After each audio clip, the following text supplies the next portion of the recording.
আশা করি আপনারা সবাই ভালো আছেন। আমি বিভিন্ন ব্যস্ততার কারণে এর আগের বিপিএল চলাকালে এখানে আসতে পারিনি। আপনারা জানেন এবার বিপিএলকে কেন্দ্র করে আমরা সারা দেশে তারুণ্যের উৎসব আয়োজনের উদ্যোগ নিয়েছি এবং সারা দেশে 64টি জেলায় প্রত্যেকটি শিক্ষা প্রতিষ্ঠানে অনেক বড় পরিসরে তারুণ্যের উৎসব আয়োজিত হচ্ছে।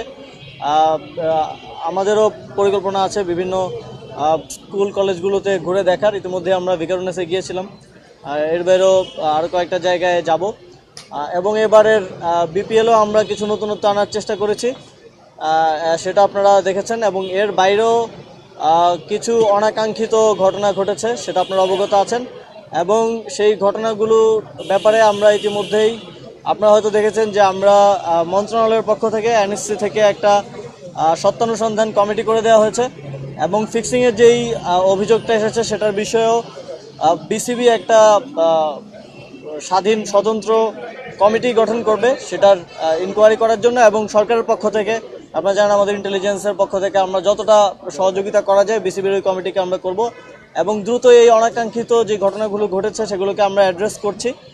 আমি এখানেও যেই দুইটা টিমের প্লেয়ারদের স্যালারি নিয়ে যেই প্রবলেমটা ছিল সেই বিষয়ে টিম মালিকদের সাথে সরাসরি কথা বলেছি এবং খুব দ্রুতই এই সমস্যাগুলো সমাধান হয়ে যাবে, এইটা আমি আপনাদেরকে আশ্বস্ত করছি। এবং এবারের কিছু অনাকাঙ্ক্ষিত ঘটনা সত্ত্বেও এবার কিছু ভালো বিষয় হয়েছে, যে আপনারা দেখেছেন যে টিকিটে এবার প্রায় রেকর্ড পরিমাণ রেভিনিউ বিসিবিতে এসছে। এর বাইরেও এবার যেমন গতবারের বিপিএলে একজন দর্শক হিসেবে যদি বলি, একটা টি20 টুর্নামেন্টে রান হচ্ছিল 120 110 অ্যাভারেজ, অন অ্যান অ্যাভারেজ, এবার প্রায় 200 অনেকগুলো ম্যাচে রান হচ্ছে। তো দর্শকরাও আনন্দ পাচ্ছে দেখে। তো খারাপ ভালো সব কিছু মিলেই আশা করি এবারের বিপিএলটা আমাদের জন্য একটা লার্নিং হয়ে থাকবে, আগামীতে আমরা এর থেকে আরও ভালো করতে পারবো, এটাই প্রত্যাশা থাকবে। না, আমরা সব কিছুরই ধারাবাহিকতা রক্ষা করতে চেয়েছি, তবে সময় কম থাকা ছাড়াও আর অনেকগুলো চ্যালেঞ্জ ছিল। আপনারা জানেন যে বিসিবিতে বোর্ডে অনেক বড় পরিবর্তন এসেছে, নতুন এসে এত কম সময়ের মধ্যে একটা বিপিএল আয়োজন করাটাও একটা কষ্টসাধ্য ব্যাপার।